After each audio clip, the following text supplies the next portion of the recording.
തിരുവനന്തപുരം ജില്ലയിലെ വട്ടപ്പാറ പോലീസ് സ്റ്റേഷനിലേക്ക് വൈകുന്നേരം 5:30 മണിയോടുകൂടി ഒരു ഫോൺ കോൾ എത്തി. വിവരം കേട്ട ഉടൻ തന്നെ SI സംഘവും ഫോൺ വിളിച്ച വ്യക്തി പറഞ്ഞതിന്റെ അടിസ്ഥാനത്തിൽ വെമ്പായത്തുള്ള ഒരു വീടിന് സമീപത്തേക്ക് എത്തി. പോലീസ് സംഘം അവിടെ എത്തിയപ്പോഴേക്കും ആ പ്രദേശമാകെ ആളുകളെ കൊണ്ട് നിറഞ്ഞിരുന്നു. പരിസരത്ത് കൂടി നിന്നിരുന്ന ആളുകളെയൊക്കെ വകഞ്ഞു മാറ്റിക്കൊണ്ട് പോലീസ് സംഘം വീടിനുള്ളിലേക്ക് കയറി. വീടിന്റെ പ്രധാന ഹാളിൽ ഒരു പെൺകുട്ടി കിടക്കുന്ന കാഴ്ചയാണ് പോലീസ് സംഘം കണ്ടത്. പെൺകുട്ടിയുടെ കഴുത്തിൽ ഒരു തോർത്ത് കുരുങ്ങി കിടപ്പുണ്ട്. ആ കിടപ്പ് കണ്ടപ്പോൾ തന്നെ പോലീസിന് ചില അസ്വാഭാവികതകൾ തോന്നി. എന്നാൽ പെൺകുട്ടിയുടെ പ്രവൃത്തിയിൽ മനം നൊന്ത് എന്തിനാണ് അവൾ ഇത്തരമൊരു പ്രവൃത്തി ചെയ്തതെന്ന് ആരോപിച്ച് പെൺകുട്ടിയുടെ മാതാവ് ജയകുമാരി ഉറക്കെ നിലവിളിച്ച് കരഞ്ഞുകൊണ്ടേയിരിക്കുകയായിരുന്നു. സംശയം തോന്നിയ SI സംഘവും ഉടൻ തന്നെ മുറിക്കുള്ളിൽ നിന്നും ആളുകളെയൊക്കെ പൂർണ്ണമായും ഒഴിവാക്കിയ ശേഷം ആ മുറിയാകെ പരിശോധിച്ചു തുടങ്ങി. ഇതോടൊപ്പം തന്നെ കൂടുതൽ നടപടികൾക്കായി ഫോറൻസിക് സംഘത്തെയും സംഭവസ്ഥലത്തേക്ക് വിളിച്ചു വരുത്തി. മുറിക്കുള്ളിൽ പുസ്തകങ്ങളൊക്കെ ചിതറിയ നിലയിലായിരുന്നു. സംഭവം നടന്ന മുറിയിൽ ഒരു പിടിവലി നടന്നതിന്റെ എല്ലാ ലക്ഷണങ്ങളും പോലീസിന് ഒറ്റ നോട്ടത്തിൽ തന്നെ വ്യക്തമായി കാണാൻ കഴിഞ്ഞു. മുറിയിലുണ്ടായിരുന്ന 2 കസേരകൾ മറിഞ്ഞു വീണ നിലയിലായിരുന്നു.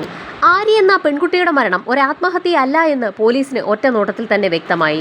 SI വിവരമറിയിച്ചതിനെ തുടർന്ന് DYSPയും CIയും അടങ്ങുന്ന സംഘം അങ്ങോട്ടേക്ക് എത്തി. ഫോറൻസിക് സംഘം ഉടൻ തന്നെ വിശദമായ പരിശോധന ആരംഭിച്ചു. ഫോറൻസിക് സംഘത്തിന്റെ പരിശോധന ഏതാനും മിനിറ്റുകൾ പിന്നിട്ടപ്പോൾ തന്നെ SIയുടെ സംശയം ശരിവെക്കുന്ന രീതിയിലുള്ള ചില മറുപടികൾ ഫോറൻസിക് സംഘത്തിന്റെ ഭാഗത്തു നിന്ന് ലഭിച്ചു.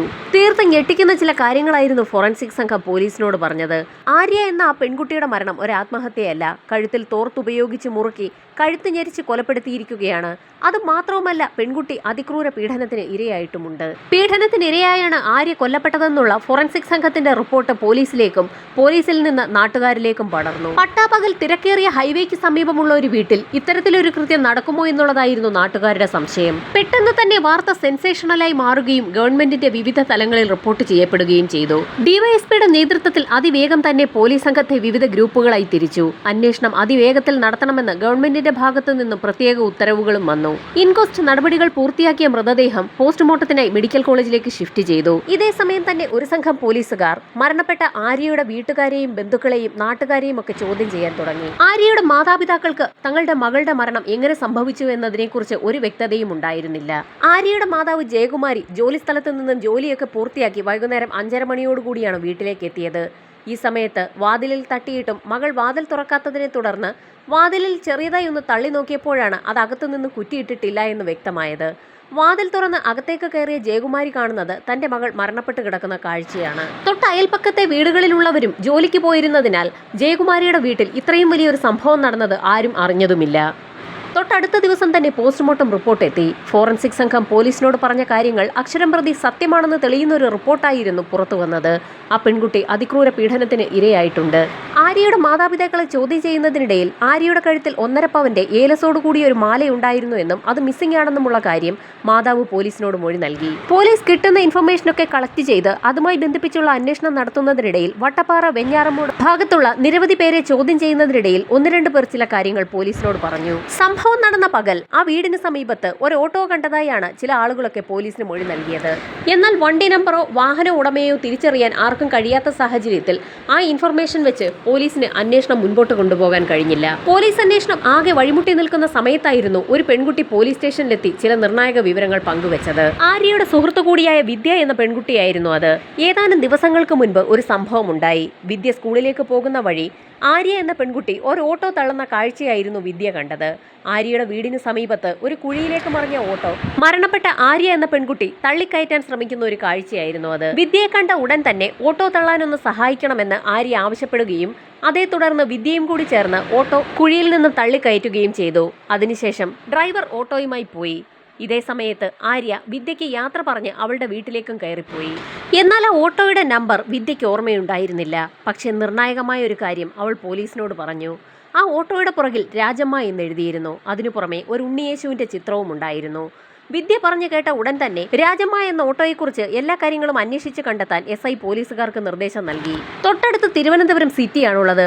പോലീസുകാർ നടത്തിയ വിശാലമായ അന്വേഷണത്തിൽ രാജമ്മ എന്ന ഓട്ടോ പിടിക്കപ്പെട്ടു. പോലീസുകാർ പിടിച്ചുകൊണ്ടുവന്ന രാജമ്മ എന്ന ഓട്ടോ കണ്ട് SI അടങ്ങുന്ന സംഘം ഞെട്ടിപ്പോയി. ഒന്നും രണ്ടുമല്ല, നൂറുകണക്കിന് രാജമ്മ എന്ന് പേരെഴുതിയ ഓട്ടോകളാണ് പോലീസ് സംഘം കണ്ടുപിടിച്ചു കൊണ്ടുവന്നത്. എന്നാൽ പോലീസുകാർ പിടിച്ചുകൊണ്ടുവന്ന ഓട്ടോകളിലൊന്നും തന്നെ ഉണ്ണിയേശുവിന്റെ ചിത്രം ഉണ്ടായിരുന്നില്ല. ഇതേ സമയം തന്നെ വിദ്യ പോലീസുകാരെ മറ്റൊരു കാര്യത്തിൽ കൂടി സഹായിച്ചു. ഓട്ടോ തള്ളുന്നതിനിടയിൽ വിദ്യ ഡ്രൈവറുടെ മുഖം വ്യക്തമായി കണ്ടിരുന്നു. വിദ്യ പറയുന്നതിന്റെ അടിസ്ഥാനത്തിൽ സ്കെച്ച് വരയ്ക്കുന്ന എക്സ്പെർട്ടുകൾ ആ ഡ്രൈവറുടെ വ്യക്തമായ ചിത്രം വരച്ചു തുടങ്ങി. രേഖാചിത്രം വരയ്ക്കൽ പൂർത്തിയാക്കിയ ഉടൻ തന്നെ ആ ചിത്രം വിവിധ സ്റ്റേഷനുകളിലേക്ക് കൈമാറുകയും പോലീസ് സംഘം വിവിധ ടീമുകളായി തിരിഞ്ഞ് വട്ടപ്പാറ, വെമ്പായം, തിരുവനന്തപുരം മേഖലയിലൊക്കെ ആ സ്കെച്ചുമായി ഒരു അന്വേഷണം നടത്തുകയും ചെയ്തു. എന്നാൽ രേഖാചിത്രം കണ്ട ആർക്കും തന്നെ അതാരാണെന്ന് മനസ്സിലാക്കാൻ കഴിഞ്ഞില്ല. എവിടെയോ ഉള്ള ഒരാൾ ആ ഭാഗത്തേക്ക് വന്നപ്പോൾ ആര്യയുടെ വീടിന് സമീപത്തുള്ള കുഴിയിൽ വീഴുകയും പിന്നീട് അയാൾ ആര്യയെ അപായപ്പെടുത്തുകയും ചെയ്തതായിരിക്കാമെന്ന് പോലീസ് വിലയിരുത്തി. പോലീസ് സംഘത്തിന്റെ അന്വേഷണം തിരുവനന്തപുരത്തിന്റെ വിവിധ മേഖലകളിലേക്ക് വ്യാപിപ്പിച്ചു. വെമ്പായത്തിനപ്പുറം എത്തിയ സമയത്തായിരുന്നു ചില ആളുകളൊക്കെ ഫോട്ടോയിലുള്ള വ്യക്തിയെ തിരിച്ചറിഞ്ഞു തുടങ്ങിയത്. ആ പ്രദേശത്ത് തന്നെ താമസിക്കുന്ന ഒരു സ്ത്രീയുടെ സഹോദരനായ രാജേഷ് എന്ന വ്യക്തിയാണെന്നും അയാൾ ആ നാട്ടുകാരനല്ല എന്നും ഇടയ്ക്കിടയ്ക്ക് സഹോദരിയെ കാണുന്നതിനായി ഓട്ടോയുമായി ഈ പ്രദേശത്തേക്കൊക്കെ വരാറുണ്ടെന്നും ചില ആളുകൾ പോലീസിന് മൊഴി നൽകി. നാട്ടുകാരുടെ മൊഴിയുടെ അടിസ്ഥാനത്തിൽ പോലീസ് സംഘം ആ സ്ത്രീയെ കണ്ടെത്തുകയും അവരുടെ സഹോദരൻ രാജേഷിനെ കുറിച്ച് അന്വേഷിക്കുകയും ചെയ്തു. സംഭവം നടന്ന ദിവസം രാജേഷ് അവരുടെ വീട്ടിൽ വന്നിട്ടുണ്ടായിരുന്നു എന്നും അയാൾ കാട്ടാക്കടയിലാണ് താമസിക്കുന്നതെന്നും അയാൾക്കൊരു ഓട്ടോ ഉണ്ടെന്നുമൊക്കെ ആ സഹോദരി പോലീസിന് വ്യക്തമായി മൊഴി നൽകി. പോലീസിന്റെ നിർദ്ദേശപ്രകാരം പോലീസുകാർ വീട്ടിലുണ്ടെന്ന് അറിയിക്കാതെ തന്നെ ആ സഹോദരി രാജേഷിനെ തന്റെ വീട്ടിലേക്ക് വിളിച്ചു വരുത്തി. കാര്യമൊന്നും അറിയാതെ രാജേഷ് കാട്ടാക്കടയിൽ നിന്നും വെമ്പായത്തുള്ള സഹോദരിയെ കാണാനെത്തി. അവിടെ ഒളിച്ചു നിന്നിരുന്ന പോലീസ് രാജേഷിനെ കൈയോടെ തന്നെ പിടികൂടി. പക്ഷെ തനിക്കൊന്നും അറിയില്ല എന്ന് അയാൾ ആവർത്തിച്ചു പറഞ്ഞു. രാജേഷിനെ പോലീസ് സംഘം നേരെ പോലീസ് ക്ലബിൽ കൊണ്ടുപോയി ചോദ്യം ചെയ്യൽ ആരംഭിച്ചു. സഹോദരിയുടെ വീട്ടിൽ നിന്ന് പോകുന്ന വഴി ആര്യ എന്ന പെൺകുട്ടിയുടെ വീടിന് സമീപത്തുള്ള കുഴിയിൽ ഓട്ടോ മറിഞ്ഞതും ആ സമയത്ത് 2 പെൺകുട്ടികൾ കൂടി തന്നെ സഹായിച്ചതും അവിടെ നിന്ന് താൻ ഓട്ടോയുമായി പോയി എന്നും അയാൾ വ്യക്തമായി തന്നെ പോലീസിനോട് പറഞ്ഞു. ഇത് കേട്ടതും പോലീസ് വീണ്ടും പെട്ടതുപോലെയായി. രാജേഷ് പെൺകുട്ടിയെ ഉപദ്രവിച്ചു എന്ന തരത്തിൽ യാതൊരു വിധത്തിലുള്ള തെളിവുകളും പോലീസിന്റെ പക്കൽ ഉണ്ടായിരുന്നില്ല. ഈ സമയത്തായിരുന്നു പോലീസിനെ തേടി ഒരു നിർണായക വിവരം എത്തിയത്. മരണപ്പെട്ട ആര്യയുടെ ശരീരത്തിൽ നിന്ന് ഫോറൻസിക് സംഘം കളക്ട് ചെയ്ത സെമനും പോലീസ് കസ്റ്റഡിയിലിരിക്കുന്ന രാജേഷിന്റെ ബോഡിയിൽ നിന്ന് കളക്ട് ചെയ്ത സെമനും തമ്മിൽ DNA പരിശോധനയിൽ മാച്ച് ചെയ്യുന്നുവെന്ന് കണ്ടെത്തിയിരിക്കുകയാണ്. രാജേഷിനെ കസ്റ്റഡിയിലെടുത്ത സമയത്ത് തന്നെ പോലീസ് സംഘം DNA പരിശോധനയുടെ ഭാഗമായി ബോഡിയിൽ നിന്ന് സെമൻ കളക്ട് ചെയ്തിരുന്നു. ആര്യയെ കൊലപ്പെടുത്തിയിരിക്കുന്നത് ഓട്ടോ ഡ്രൈവറായ രാജേഷ് തന്നെയെന്ന് സംശയാതീതമായി തെളിയിക്കപ്പെട്ടെങ്കിലും പ്രതി രാജേഷ് തന്നെയെന്ന് ഉറപ്പിക്കുന്ന സാക്ഷിമൊഴികളൊന്നും തന്നെ പോലീസിന് ലഭിച്ചിരുന്നില്ല. ഈ സമയത്തായിരുന്നു അന്വേഷണം നടത്തുന്നതിനായി നിയോഗിച്ച പോലീസ് സംഘം ചില വിവരങ്ങളൊക്കെ SIക്ക് കൈമാറുന്നത്. വട്ടപ്പാറ ഇംഗ്ലീഷ് മീഡിയം സ്കൂളിൽ പഠിക്കുന്ന പ്രണവ് എന്നൊരു കുട്ടി സംഭവം നടക്കുന്ന സമയത്ത് ആ ഭാഗത്തുകൂടി നടന്നു പോയിരുന്നു. ഈ സമയത്ത് ആര്യയുടെ വീട്ടിൽ നിന്നും ഉറക്കെയുള്ള നിലവിളി ശബ്ദം കേട്ടിരുന്നു എന്ന് അവൻ പല ആളുകളോടും പറഞ്ഞിട്ടുള്ളതായി പോലീസിന് വിവരം ലഭിച്ചിരിക്കുകയാണ്. എന്നാൽ പോലീസ് സംഘം പ്രണവിന്റെ വീട്ടിൽ അന്വേഷണത്തിനായി എത്തിയപ്പോൾ ആ കുട്ടി എല്ലാ കാര്യങ്ങളും നിഷേധിക്കുകയാണ്. അത് മാത്രവുമല്ല, കോടതിയിലേക്ക് വരാൻ തങ്ങൾ തയ്യാറല്ല എന്ന് പ്രണവിന്റെ മാതാപിതാക്കൾ പോലീസിനോട് പറയുകയും ചെയ്തു. കോടതിയിൽ വളരെ നിർണായകമായേക്കാവുന്ന പ്രണവിന്റെ മൊഴി പോലീസിന് അത്യാവശ്യമായതിനാൽ തന്നെ രാഷ്ട്രീയ പാർട്ടികളുടെയും മറ്റ് നേതാക്കന്മാരുടെയും ഉന്നത ഉദ്യോഗസ്ഥരുടെയും നിർദ്ദേശങ്ങൾക്ക് വഴങ്ങി പ്രണവും കുടുംബവും കോടതിയിലെത്താമെന്ന് പോലീസിനെ അറിയിച്ചു. പോലീസ് സംഘം അതിവേഗം തന്നെ അന്വേഷണം പൂർത്തിയാക്കി 90 ദിവസത്തിനകം തന്നെ കുറ്റപത്രം കോടതിയിൽ സമർപ്പിച്ചു. പല കേസുകളുടെയും വാദവിസ്താരങ്ങൾ കോടതിയിൽ നടക്കുകയായിരുന്നു. ഈ സമയത്തായിരുന്നു തനിക്കൊന്ന് ബാത്റൂമിൽ പോകണമെന്ന് രാജേഷ് തനിക്കൊപ്പം ഉണ്ടായിരുന്ന പോലീസുകാരനോട് ആവശ്യപ്പെട്ടത്. രാജേഷുമായി പോലീസുകാർ ബാത്റൂമിന് സമീപത്തേക്ക് എത്തുകയും രാജേഷിനെ അകത്തേക്ക് കയറ്റി പുറത്ത് കാവൽ നിൽക്കുകയും ചെയ്തു. 5 മിനിറ്റ് കഴിഞ്ഞിട്ടും രാജേഷിനെ പുറത്തേക്ക് കാണാത്ത സാഹചര്യത്തിൽ അല്പം കൂടി വെയിറ്റ് ചെയ്ത ശേഷം പോലീസ് സംഘം ബാത്റൂമിന്റെ വാതിൽ ബലമായി തള്ളി തുറന്നു. വാതിൽ തുറന്ന പോലീസുകാരാകട്ടെ അക്ഷരാർത്ഥത്തിൽ ഞെട്ടിപ്പോയി. ബാത്റൂമിനകത്തേക്ക് കയറിയ രാജേഷ് അപ്രത്യക്ഷനായിരിക്കുകയാണ്. കോടതിയിൽ വിചാരണ ആരംഭിക്കാൻ തുടങ്ങുന്ന സമയത്താണ് പ്രതി പോലീസ് കസ്റ്റഡിയിൽ നിന്ന് ചാടിപ്പോയിരിക്കുന്നത്. ഉടൻ തന്നെ വാർത്ത സെൻസേഷണലായി. പോലീസ് സംഘം വിവിധ ഗ്രൂപ്പുകളായി തിരിഞ്ഞ് കോടതി പരിസരമാകെ അരിച്ചു പറക്കി. സമീപത്ത് നിർത്തിയിട്ടിരുന്ന വാഹനങ്ങൾ ഓരോന്നും അരിച്ചു പറക്കിയെങ്കിലും രാജേഷിനെ അവിടെയെങ്ങും കണ്ടെത്താൻ കഴിഞ്ഞില്ല. സമീപത്തുണ്ടായിരുന്ന സ്റ്റേഷനുകളിൽ നിന്ന് വരെ പോലീസ് സംഘം അന്വേഷണത്തിനിറങ്ങി. അങ്ങനെ ഒരു ദിവസത്തെ തിരച്ചിലിനൊടുവിൽ കോടതി പരിസരത്ത് നിന്നും 30 കിലോമീറ്റർ അപ്പുറത്തുള്ള അഞ്ചുതെങ്ങ് ഭാഗത്തുള്ള ഒരു കള്ളുഷാപ്പിൽ നിന്നും പോലീസ് സംഘം രാജേഷിനെ കൈയോടെ പിടികൂടി. കോടതി വളപ്പിൽ നിന്നും രാജേഷ് എങ്ങനെ അഞ്ചുതെങ്ങ് ഭാഗത്തുള്ള കള്ളുഷാപ്പിൽ എത്തി എന്നുള്ള ചോദ്യത്തിന് ആർക്കും മറുപടിയില്ല. എങ്ങനെയൊക്കെയോ ആരുടെയൊക്കെയോ വാഹനങ്ങളിൽ കയറിയിറങ്ങി രാജേഷ് അഞ്ചുതെങ്ങിൽ എത്തുകയായിരുന്നു. ആ സംഭവത്തോടുകൂടി രാജേഷിന് കനത്ത പോലീസ് കാവൽ ഏർപ്പെടുത്തി. 65ഓളം വരുന്ന സാക്ഷിമൊഴികളായിരുന്നു പോലീസ് സംഘം കോടതിക്ക് മുൻപായി ഹാജരാക്കിയത്. വിചാരണ ആരംഭിച്ച സമയത്ത് അതിൽ 35 പേർ കോടതിയിൽ ഹാജരാവുകയും രാജേഷിനെതിരായുള്ള തങ്ങളുടെ മൊഴികളിൽ ഉറച്ചു നിൽക്കുകയും ചെയ്തു. സാക്ഷികളുടെ കൂട്ടത്തിലുണ്ടായിരുന്നവരിൽ 2 പേർ രാജേഷിന്റെ ഭാര്യമാരായിരുന്നു. അവർ 2 പേരും രാജേഷിന്റെ ഓട്ടോ തിരിച്ചറിഞ്ഞു. അത് മാത്രവുമല്ല, സംഭവ സമയത്ത് ആദ്യമായി പോലീസിന് രാജേഷിനെ കുറിച്ച് മൊഴി മൊഴി നൽകിയ വിദ്യയും കോടതിയിൽ തന്റെ മൊഴിയിൽ തന്നെ ഉറച്ചു നിന്നു. ഇതോടൊപ്പം തന്നെ രാജേഷിന്റെ രേഖാചിത്രം കണ്ട മുഴുവൻ ആളുകളും അത് രാജേഷ് തന്നെയാണെന്ന് തിരിച്ചറിയുകയും ചെയ്തു. സംഭവം നടന്ന ദിവസം ആര്യ തന്റെ വീട്ടിലിരുന്ന് പഠിക്കുകയായിരുന്നു. ഈ സമയത്തായിരുന്നു വീടിന് മുൻപിൽ ഒരു കുഴിയിൽ ഓട്ടോ വീണ ശബ്ദം അവൾ കേട്ടത്. ഓട്ടോ ഡ്രൈവർ പണിപ്പെട്ട് തന്റെ ഓട്ടോ തള്ളി നീക്കുന്നത് കണ്ടപ്പോൾ ആര്യയും ആ ഡ്രൈവറെ സഹായിക്കാൻ തീരുമാനിച്ചു. അങ്ങനെ ആര്യയും കൂടി ചേർന്ന് ഓട്ടോ തള്ളിയിട്ടും ഓട്ടോ നീങ്ങുന്നില്ല എന്ന് മനസ്സിലാക്കിയ സമയത്തായിരുന്നു ആ റോഡിലൂടെ കടന്നുപോയ വിദ്യയെ സഹായത്തിനായി ആര്യ വിളിക്കുന്നത്.